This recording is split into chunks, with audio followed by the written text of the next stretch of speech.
स्वागत है दोस्तों एक बार फिर त्रिशांत एकेडमी के प्लेटफॉर्म पे। और मैं मिश्रा सर आप लोगों का तहे दिल से स्वागत करता हूँ। दोस्तों, आज का टॉपिक है सुप्रीम कोर्ट। हाँ जी दोस्तों, आप लोग सब जानते हैं कि आजकल कोई भी टॉपिक हो, हमेशा सुप्रीम कोर्ट को बीच में लाया जाता है इंसाफ करने के लिए, क्योंकि सुप्रीम कोर्ट एक अपेक्स कोर्ट है। सबसे उच्च न्यायालय हमारे देश का है सुप्रीम कोर्ट। तो आज मैं आपको बताने वाला हूँ कि सुप्रीम कोर्ट के बारे में, यहाँ के जजों की क्वालिफिकेशन, टेन्योर, सैलरी और इन्होंने कौन कौन से मेजर डिसीजन लिए हैं। तो दोस्तों, आज का सेशन बहुत इंटरेस्टिंग लगेगा। अगर आपको पसंद आए तो आप लाइक, कमेंट और सब्सक्राइब जरूर किए इस चैनल को। तो दोस्तों, आज का सेशन स्टार्ट करने से पहले मैं आपको बताना चाहता हूँ कि what is Supreme court. The supreme Court of India is the highest judiciary forum and the final court of appeal under the Constitution of India। जी हाँ, हम सारे भारतीय नागरिकों को भारत का संविधान ये मान्यता देता है कि वो अपनी फाइनल अपील को अपेक्स मतलब उच्च न्यायालय में वो रख सके, ताकि उसकी हर बात की सुनवाई हो और एक बेहतर से बेहतर परिणाम निकले। जी हाँ, यही एक सच्ची डेफिनेशन है सुप्रीम कोर्ट की। दोस्तों, क्या आपको पता है हमारे प्रेजेंट चीफ जस्टिस का नाम क्या है? जी हाँ, उनका नाम है शरद अरविंद बोबड़े और ये 47th CGI हैं सिंस 26 जनवरी 1950, जब हमारा कॉन्स्टिट्यूशन पावर में आया था और जब सुप्रीम कोर्ट अपना फंक्शन स्टार्ट किया था। और आपको ये जानकर हैरानी होगी कि यही वो जस्टिस हैं जिन्होंने जस्टिस रंजन गोगोई को टेक ओवर किया था on the date of 18th November 2019, और he will be in the office till 23rd April 2021, the day he retires on turning 65 years of the age. जी हाँ, जब ये 65 ईयर्स के हो जाएंगे तब इनकी रिटायरमेंट होगी, और वो डेट होगा 23rd अप्रैल 2021।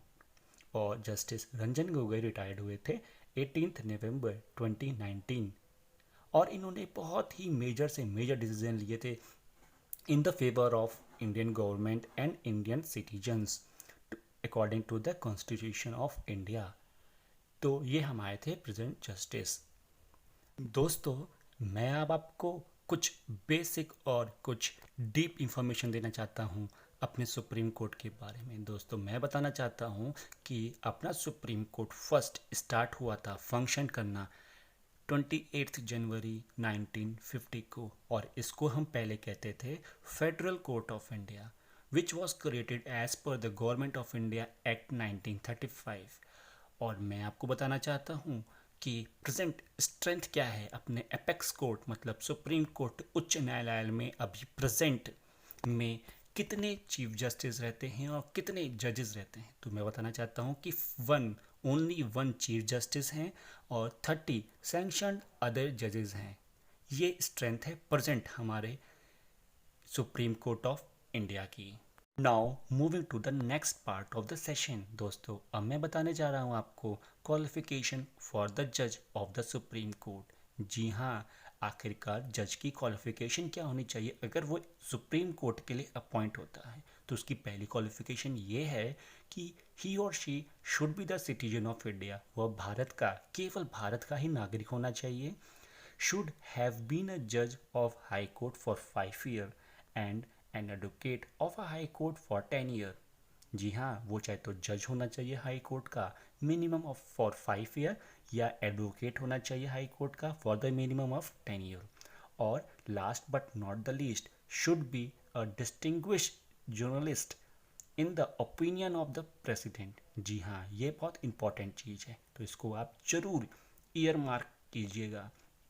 तो आज हमने क्वालिफिकेशन को डीपली अंडरस्टैंड किया है, तो ये जरूर समझिएगा। Now moving to the next part of the topic. दोस्तों, अब हेडिंग है अपॉइंटमेंट की। तो दोस्तों, मैं आपको बताना चाहता हूँ कि जितने भी चीफ जस्टिस और जजेस होते हैं, इनके लिए कोई नया फॉर्म या नया कोई एग्ज़ाम नहीं होता है। जितने भी चीफ जस्टिस ऑफ इंडिया हैं या जजेस ऑफ सुप्रीम कोर्ट हैं, वो डायरेक्टली अपॉइंटेड होते हैं bye the president of India.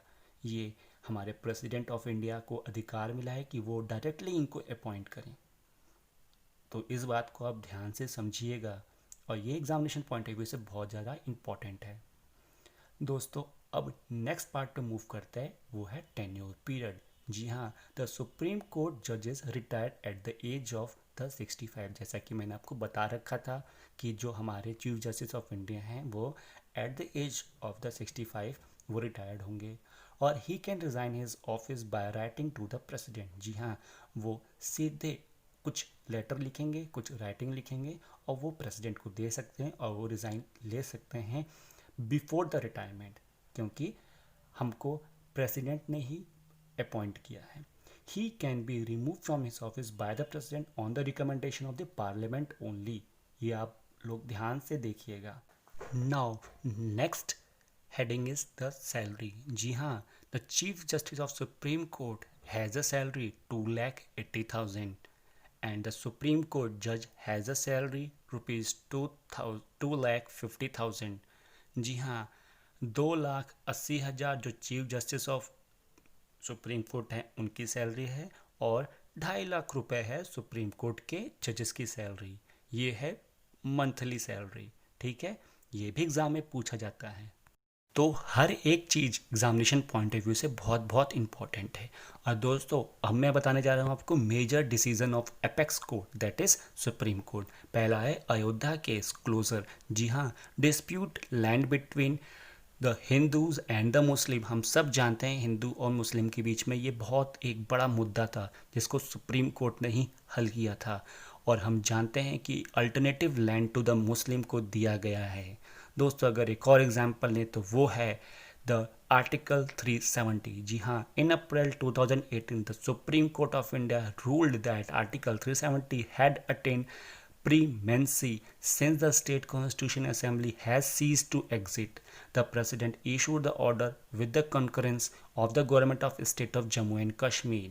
ये था पूरा मुद्दा। पर अभी रिसेंटली आर्टिकल 370 पे हमारी सुप्रीम कोर्ट ने मोहर लगा दी है और उसको फाइनली डिस्टिंग्विश कर दिया गया है। तो ये सारे थे बहुत बहुत मेजर डिसीजन, चाहे वो ट्रिपल तलाक हो, चाहे वो आपका सबरीमाला मंदिर का हो, तो नंबर ऑफ एग्जाम्पल्स हमारे पास हैं।